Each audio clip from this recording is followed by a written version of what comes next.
Well, welcome to another episode in the tiny room. I've been wanting to get Trudi, our guest this week, in this chair for so long. So I'm so excited to have a chat with her. We've got awesome things to get into. But before we do that, please like this video, share it, subscribe. We would love to have that notification bell clicked because we don't want you to miss out on all of our amazing guests every week.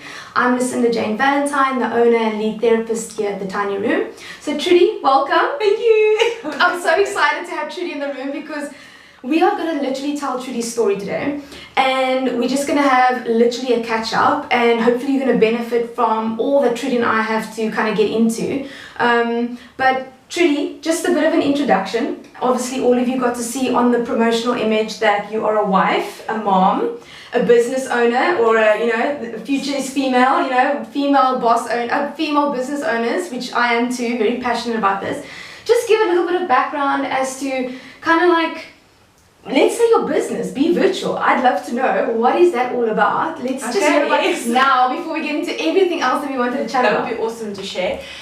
So, funny enough, Nicole and I actually got to the name last week, over the weekend. I first started off with Modern Moms, but very scared that people think it's aimed at moms. Okay. So we went through like a whole strategic planning and just thinking of names that would be catchy, but at the same time explain what I do. Okay. So we got to BeeVirtual, which is really exciting. Because I want you to be virtual and to be online, and I want to create a buzz on your social. And then also at the same time, being a virtual assistant, I have to be busy all the time. Okay. So like a busy bee. Oh, I love it. I'm obsessed with bees. I just recently got a bee ring that my husband bought for me. I'm obsessed with bees, and when I saw that, I was like, yes, please tell me there's a bee story behind it. There's a bee. Okay. So I want to create a buzz on your social media. And at the same time, I want you as the business owner to be virtual and to be social on your social media. Yeah. So doing more than just social media, but specifically aiming social media management and marketing. But anything virtual assistant wise, I can help out with. I love that Trudi is so niche and unique with her, virtual assistant business.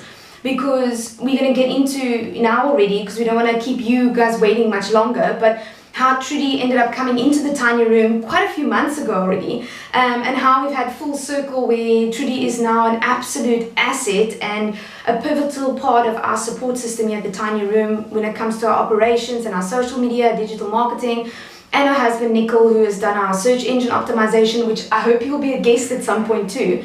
But just to kind of go back to how you first came into the tiny room, it wasn't to do with social media. No, not at all. Not at all. And I'm just wanting to kind of backtrack and just let our viewers know, kind of like just quickly, what happened. You reach out, you end up here. What happened there? So I had a not so nice experience. I was robbed. Okay. Was last year? Yeah. Shoot. It was probably about July, August. Yeah, I can't even remember. But yeah, it was at the end of last year, and thinking to myself, no, I'll be fine. I can work through this. Because just after a situation like that, you feel fine. And then my husband decided that he doesn't think I should just leave it. So he actually started looking for someone just to work through what happened, and then he found the tiny room, which is I cannot be more grateful for what you did for me. But it was fun. I did learn that it's important to work through whatever you went through. Yeah. When I got here, and I'm thankful that I did, because even the smallest amount of trauma, it comes back when you least expect it. Yeah. And that wasn't small trauma either. You didn't know if these individuals had weapons on them. They did. Yeah, they did. Yeah, they did have weapons. And there was more than one. There was at least 3 guys, and it was very much a situation where you were stuck. Yes.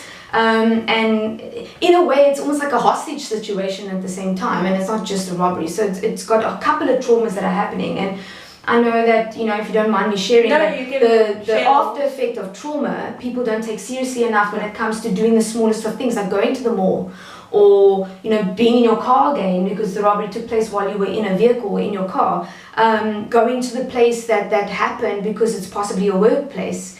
So it takes a good couple of weeks, but trauma debriefing is what Trudi went through, and trauma debriefing, as you know now, because we don't just go through the trauma debriefing process, we actually educate our clients on what's about to take place so that you can inform other people on take trauma seriously and that there is a process. It's the same with grief. Grief has a grief debriefing process where there's 4 stages that you need to take a client through, and it's the same with trauma, because you can heal. You will obviously still have your moments where your ears prick up and you kind of like, but I find that that's almost like a good survival mechanism. I've had a few of those moments, but I do feel I kind of handle them okay. In the moment I sometimes react or have a little bit of a fright, but afterwards then I can go through it quickly and work through what just happened. Because normally it's psychological that you got it in place afterwards, but it's your body. Your body starts shaking and you get tingly and you kind of like get warm, and that anxiety hits up your body.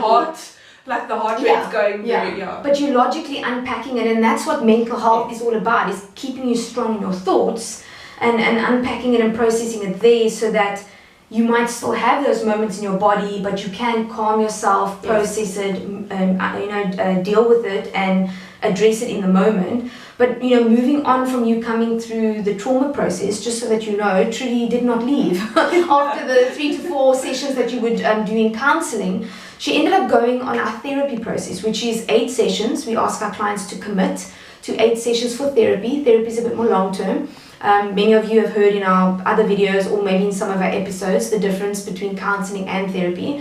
So Trudi started off with trauma counselling, and then we ended up going on our full 8-session therapy process. And what was that like for you, addressing and unpacking and processing the trauma, and then being able to kind of get through some of the other stuff? You're a wife. You're a mom of 2 small kids, and they're boys, so very busy energy. And then at the same time, you are now going on this adventure of running your own business, growing that. So, speak into that. Like, what happened? I'd love to know as a therapist. Yes, you're more than welcome to. I think one big lesson or one big thing I took from the therapy was courage. I am a people pleaser.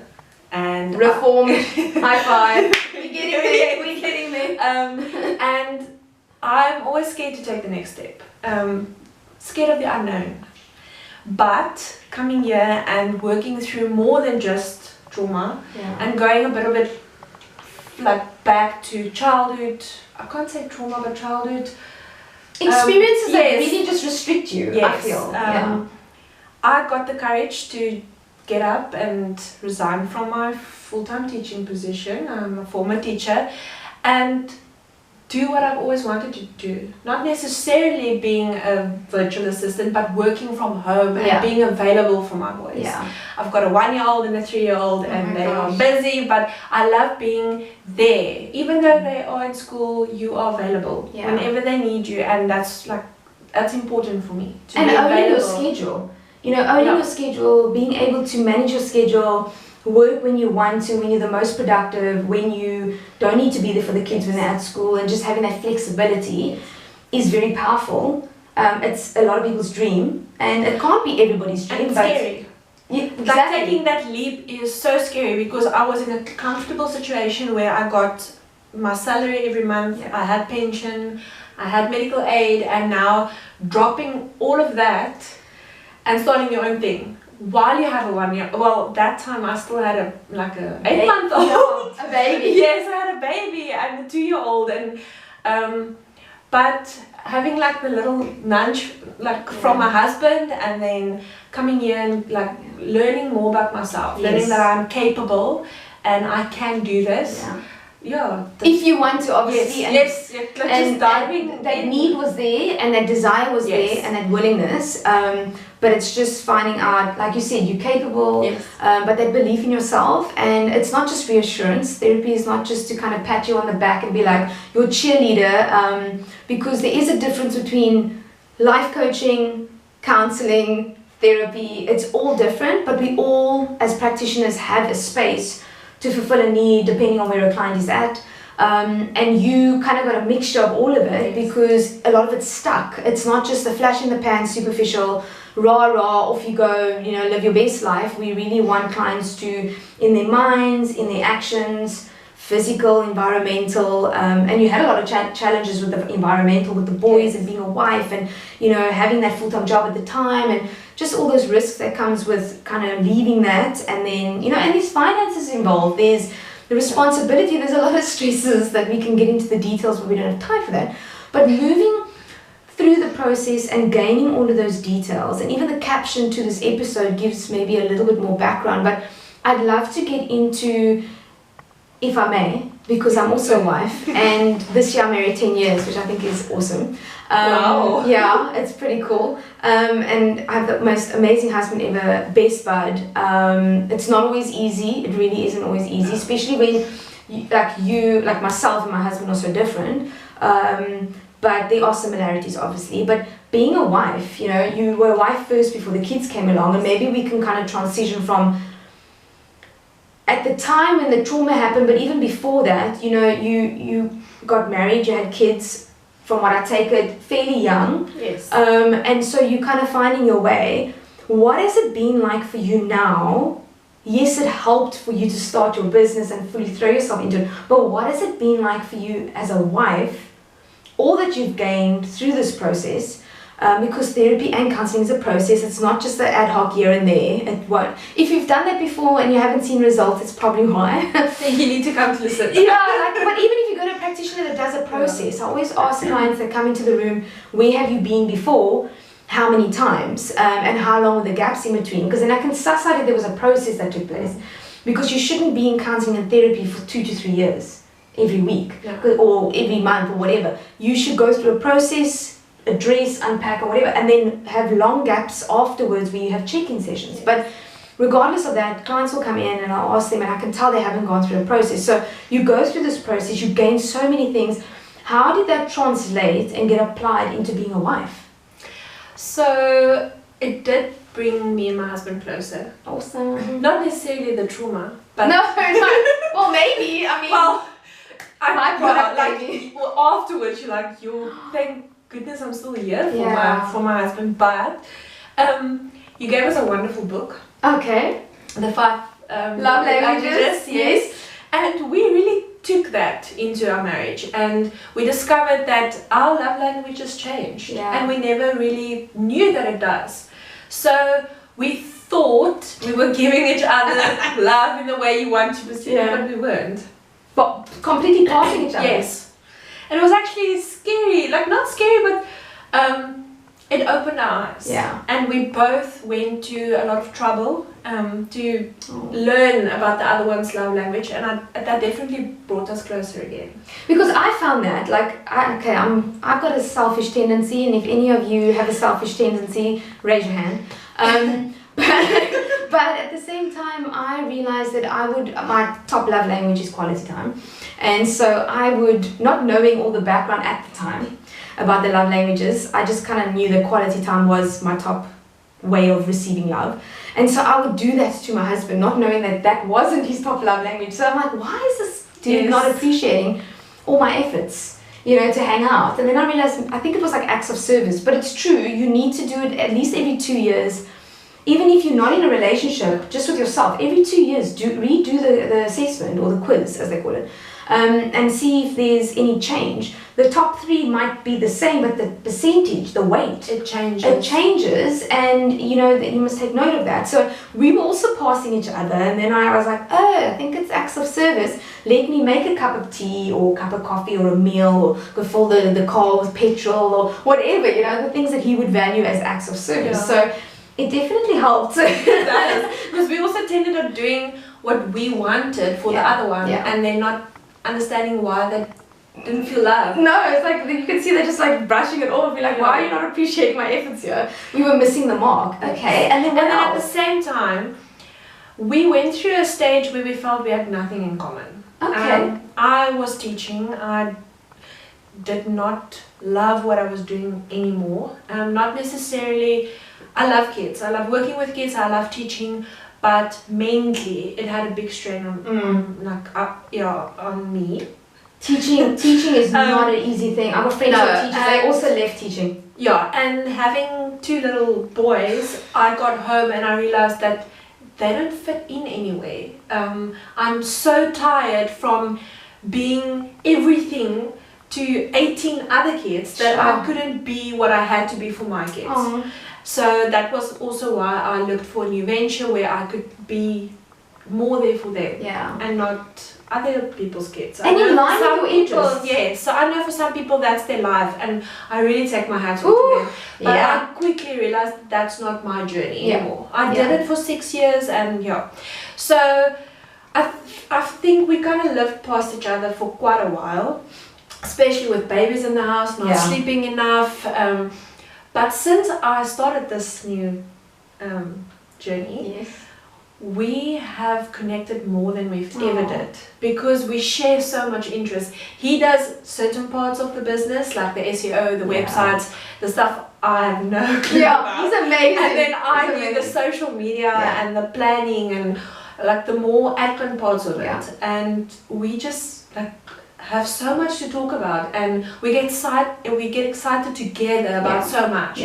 So just from like starting my own thing, we grew a lot closer again. And it's having that confidence to go and pursue your almost like, well, with our journey you learn the details of your personality, and if you don't embrace, and we say hug, if you don't hug every detail of your personality or even just know it yourself, you can't go make powerful and confident choices and decisions. So once you go through this journey here and there's just clarity, you regain perspective, but not just perspective, your perspective. You just got everything in place, and so you springboarded into that, like you said, courage and the boldness to be like, you know what, no, my brain is going to mush because this is just not in line with what I enjoy, what I get excited about, what I'm interested in. And yes, you both are doing different things, but at the end of the day, from what I've learned, Nicole redid our website and it's absolutely amazing, and done our SEO but he is amazing. He is amazing, but at the same time, the two of them, what a power team, where you bring in the digital marketing, you bring in the social media in marketing, and that all ties into the SEO, into the website. It all tells the same story and is integrated. So you need to work together, and I feel like we get both of them, and it's like literally like if you want your business to succeed and you want some of the stress to be released, I don't have to stress about the editing of these episodes, I leave it to Trudi. And the same with coming up with ideas to grow the practice, was turning these episodes into audio. You guys are always backing us and sending voice notes and letting us know, hey, why don't you do this? Because you also have bought into the vision and the desire to change people's lives, impact positively people's lives, because mental health is so important, and you benefited from it, going through our process, but you benefited from your mental health being so solid, so Trudi, that you are now able to be all things to your kids, all things to your husband, yourself mainly, because the number one priority is you. And it was fun because it started off a bit with the robbery, but at the same time, I think when you first came, you probably thought we're going to be sad and moody, and it's going to be like a bit awkward. Conventional, I hate that word, but I anyway. saw psychologists my whole childhood, and when you hear that you need to go, I'm laughing because I know your face the first time you literally came I'm going to do this again, but it's definitely not the same. Your body language at the end of the first session, I could tell Trudi was like, this is different. We chilled in a lounge, this was homely, this was wholesome. Definitely feels like home. Yeah, so that's pretty cool. And then, wife, you're bonding, you now speaking to each other with your correct love languages, and now you are there for your boys more. What have you seen with you being number one happy in yourself. You know, even it's not all perfect, okay? Like, let's just... we still get our curveballs. Trudi and I are still working on scheduling and trying to be more organized, but anyway, time management, we'll do an episode on that one. But regardless, obviously there's a lot more change and improvement, and there's a lot more, you know, joy, peace, happiness, calm, and it can get chaotic certain weeks. You know, your business is thriving, and I'm pretty sure just so much more influx is going to happen. But now that you're there more for your boys, what have you seen has been positive changes or positive, like, I want to say consequences, but there's better words to that. Almost like, yeah, like results from you having these changes happen because you decided to take the reins of your life's, like the horse's head, which is your life, and the reins, and you directing and customizing and have permission to create what you want as Trudi's life with Nicole as her husband and her kids. But it started with you. What have they been like for these last couple of months that you're just in a much better space? I think my kids have been more calm. Obviously, like a 3-year-old, they've got their tantrums, they've got their days, but I feel like our general life is just more relaxed. We have time for each other, we like spending time with each other. I can put the laptop down, get up and go and make my little boy a sandwich if he wants me to, or I can sit with him. He loves me being around him. I definitely think that his love language is touch at this stage, because he just wants to be like held, and he wants to sit with me, he wants to sit on top of me, and he quality time and affection. Yes, yeah, definitely affection.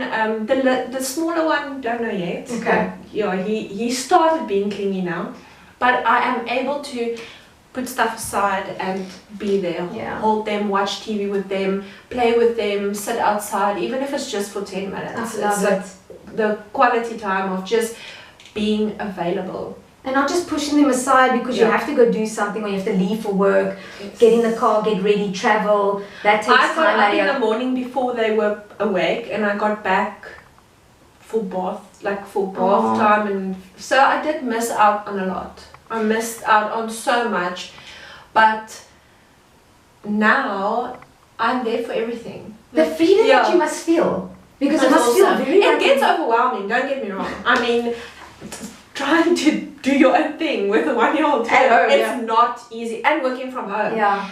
They only go to school until 12:30, so they are there the entire afternoon. Yeah. And sometimes there's just something you have to do, so it's overwhelming. It gets difficult, like balancing work and home life. But you'd rather have this. But I'd rather have this than not. When my kids are sick, I can be with them the entire day. When they're in hospital, I mean, I can be there. I don't have to ask anyone permission to take the day off, or going through that whole thing of feeling guilty for not being at work because you need to be with your kids, which is so wrong. Asking permission. I am able to just put everything aside and be there. No, that's spot on. That's spot on. So as we were speaking, I thought that it would be a good idea to catch up with you about you helping us with our social media, because BeeVirtual is all about social media a lot of the time. I mean, there's other stuff that you definitely add, and have a list of services that Trudi's details will be in the description below, so you can go and click on that, get in touch with her, go follow her on all her platforms so you can see all the other services. But specifically, I'm very passionate about being a mental health advocate or ambassador or activist, and I feel like a lot of our clients are tweens and teens, so social media is definitely a way, and even our parents are on Insta, on Facebook, on YouTube. I think after being in lockdown, we were just all kind of exposed to this online world more than ever, in a healthy way. I mean, there's obviously some unhealthy behaviors with it, and addictions and all the rest of it, but on the positive side, we've seen the effect that it's had with not only bringing about mental health awareness. I get super frustrated when it comes to mental health awareness, because I feel like it stops there.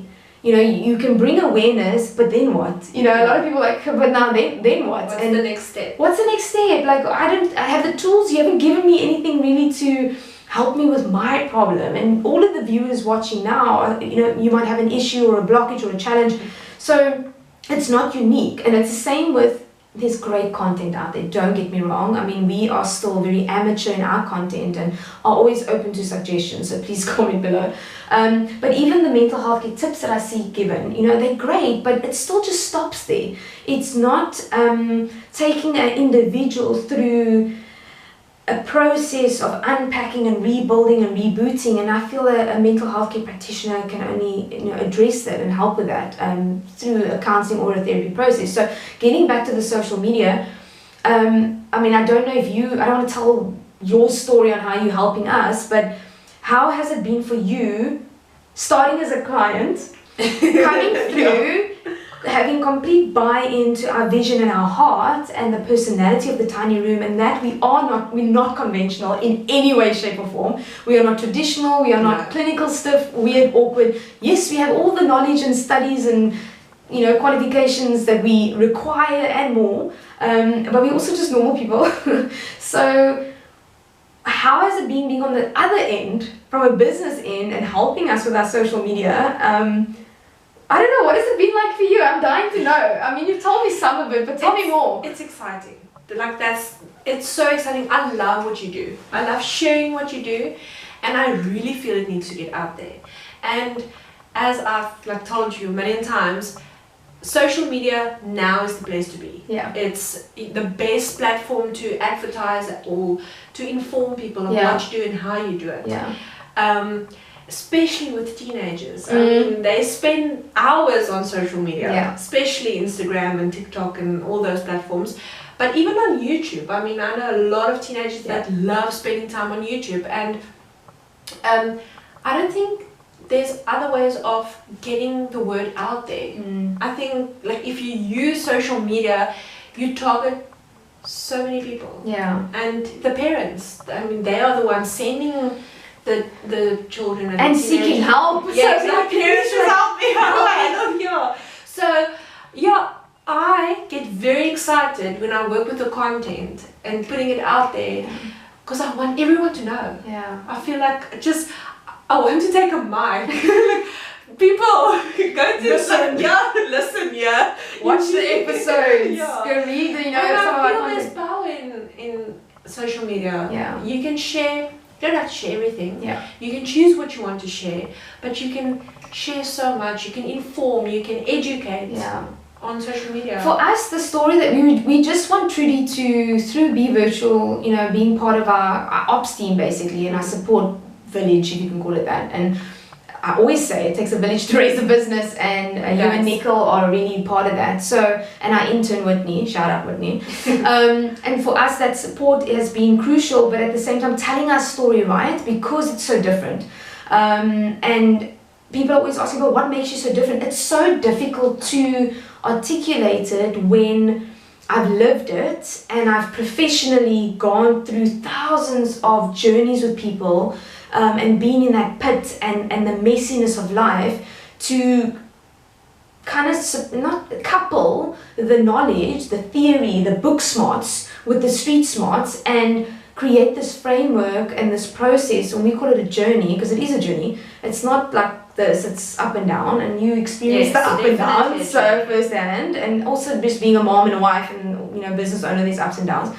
But coupling it and making it packaged in a fun, exciting, colourful way, because why should it have to be sad and moody or awkward? And it was something that you were saying earlier when we were chatting, and I realized that a lot of people feel obligated to go back after the first session when they actually don't click or gel with their counsellor or their therapist. And we say in every client's first session, you are not obligated to come back. But if you decide to come back, you're committing to a process, because it's going to be up and down, but by the end of it, you'll understand what this is now all about. Because if you don't click with, and I mean, I said that to you too, if you don't click, you're kind of wasting your time and your money, but mainly your time, because you're not going to see the results. And you were saying about going for years as a kid, you know, to mental health care practitioners, and the results weren't happening, and over such a long period of time. And I thought to myself, quite recently, having the same narrative being told to me over and over again, now why didn't they see results? And it's probably a good couple of things: not clicking with the practitioner, maybe the actual framework, it is kind of throwing the book at you and not, or being a transaction where it's like you come in for that session and then they're not doing life with you. So we are prepared to get messy and in that pit and inconvenienced and kind of like put in that effort to do life with you as a client. And we see our clients, we don't just see, oh, you booked in for a session type of thing, and swipe the card and off you go. But anyway, so just bringing it back to social media, I'm so grateful that you are on board to tell our story. That's what I just wanted to say. I love telling. I get very passionate about your story. Oh. I love telling your story, and I want to get it out there and just the only one the news. It's like people don't want to shut up, and I'm like, this is so cool. Because I'm really not bragging, but I'm being dead serious. Like, we are so busy, and I think it's because, yes, it is unique, but it saddens me that we are so unique, because this is actually how it should be done, in my opinion. This is what people need. They need, I don't like using the word normal. It's like, what is normal? But for me, it's this fun, light-hearted, yet mental health is serious. Okay, fine. There's people that really need to know what they're doing, because we work with a lot of self-harming, suicidal.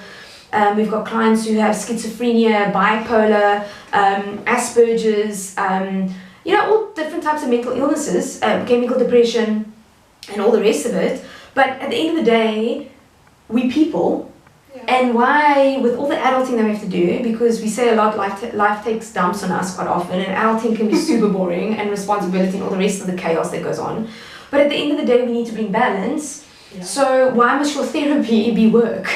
Why must your therapy be another, I wouldn't say downer, that sounds awful, but we want clients to be excited to come. And are you excited to tell our story? And I'm like, most of our clients want to shut up after they've gone through our process. They can't stop telling people. And I'm like, wow, really? And it's like, is this so unusual that people get excited for counselling and therapy? This is awesome. Can we have more people in the sense of practitioners? Because we only have a certain amount of hours in the week. I can only give so many hours of therapy. Our counsellor can only give so many hours of counselling. And I'm like, we're growing and we're growing and we're growing, and this is awesome. And you're telling the story so well, Trudi, with social media. I'm like, maybe we should just okay, just hold on, just hold on a moment. And that's how the podcast came about, because we can only see so many people. Not everybody's ready and confident to reach out and actually book in. Some people can't. They may be not on medical aid, or they can't afford our, quite affordable though, non-medical aid rate or our counselling rate, which is less than the therapy. Therapy is a bit more expensive because it's the advanced scope, so it's a bit more of an advanced scope. But regardless, it's still very competitive rates and affordable rates. But it's sometimes just out of reach for people, and the waiting list on a government hospital psychiatric ward is quite long. The process is a bit rigorous with the admin, but there's quite a long waiting list, and people need help now, especially if you're suicidal and you self-harm quite bad. You can't wait. So regardless, our episodes and episodes or our podcast came about with, where can we reach out? How can we use our social media to be there for clients, not just awareness, but get practical on guests saying how we got walked through this journey as in detail as possible, without taking away what a client will receive when they're here, customized sessions and all the rest of it. And like you said, don't give too much away without taking you through each session in a podcast, but enlighten you practically on how, as a human being, going through trauma and being a wife and a mom and running a business, how has some of the tools or some of the content that we've moved through in these sessions really resonated and kind of dropped in your heart and in your mind to be applied and translated into your reality and actually lifted up your life. And not just like, therapy shouldn't be a add-on, it should be a plug-in and lift up your life, and then when you leave, it should stay light. And it should be muscle memory, part of your DNA. It's not a flash in the pan, superficial, just like I say, surface level of the skin. It's like 3rd, 4th degree burns here, where it's like leaving the good scars.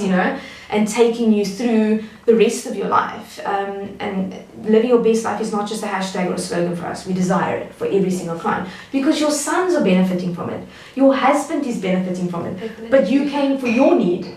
Yeah. And that's what's so cool. So just in closing, what more would you want people to know about your passion for social media, or mainly how their business, and even us, private practice, a lot of people think, oh, it's just for like conventional, other normal businesses, whatever that is.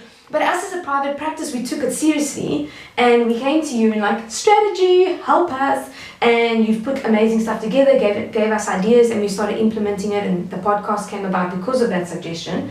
Thank you. But yeah, just throw it out there in closing. What's your last thoughts? What do you want our viewers to know? Firstly, I just want to share one thing. Go for it. So I think the biggest takeaway I took from coming to the sessions, like obviously I learned a lot about myself, a lot about coping mechanisms, how to do life.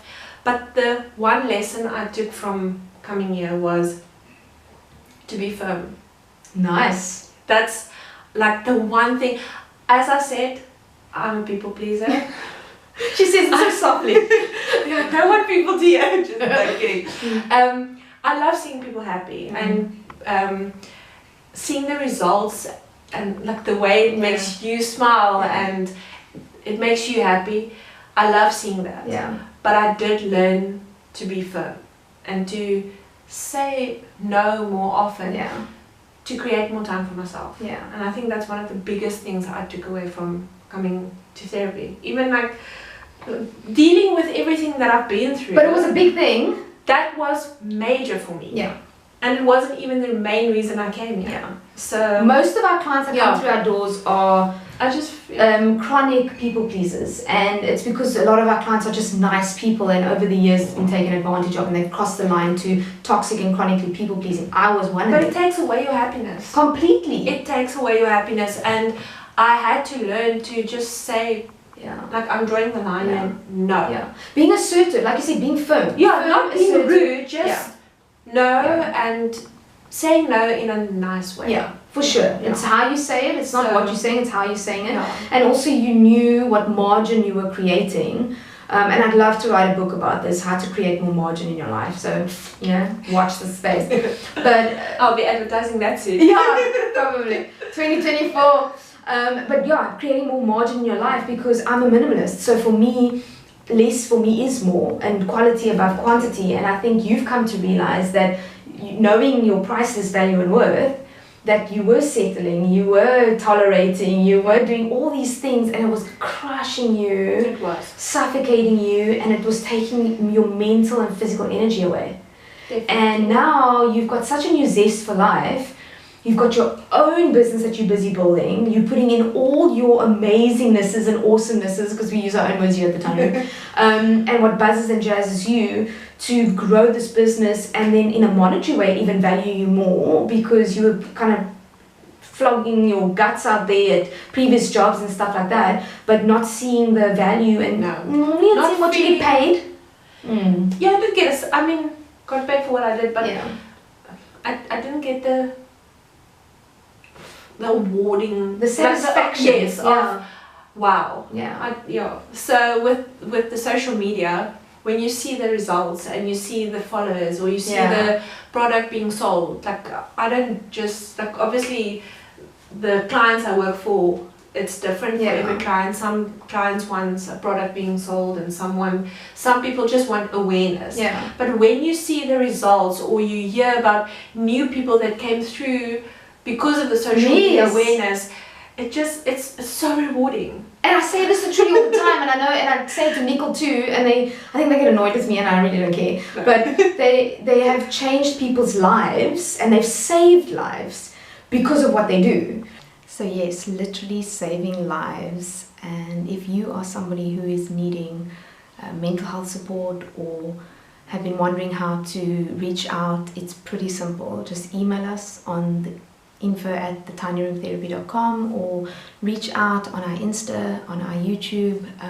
You can contact us also via WhatsApp. So there's many ways that you can reach out. And If you like this video or this episode, please like and subscribe. Please get these episodes out there. I'm pretty sure that it will be helping somebody who is maybe not quite ready to book in for a counselling or therapy session, but something that Trudi has advocated, and literally it's her quote, is everybody needs the tiny room. And we also believe so, that our way of doing counselling and therapy is definitely something that is needed. And if you're wanting to try a process that has reaped many results, you can go check out our YouTube episodes of all the different podcasts, guests that we've had, but at the same time go look at our Google reviews, and those are stories of individuals coming through our counselling or therapy process. So any questions that you have, please reach out, email us, DM us. You can also go and book on our website, simple as anything. Pop on our website, click on book now, and it'll take you through our consent and intake form, and all the information is on there, our rates and just any other details that you may want to know. So thank you, Trudi, we love you, and we're so grateful for your time. And if you've got any other questions as a viewer, please just pop it in the comments. Otherwise, just send lots of love and encouragement, and any ideas that you have on mental health topics that we haven't covered yet, we can definitely, we've got a whole long list of amazing people that we can bring in, experts, but also clients that are prepared to be on one of our episodes and tell their story. So if you'd like to get the tiny room story out there and the heart behind what we love to do, which is fun, exciting and colourful counselling and therapy, then by all means get onto our Instagram, share all of our stuff, and also then our episodes on our podcast. Alrighty, lots of love, chat soon, bye guys.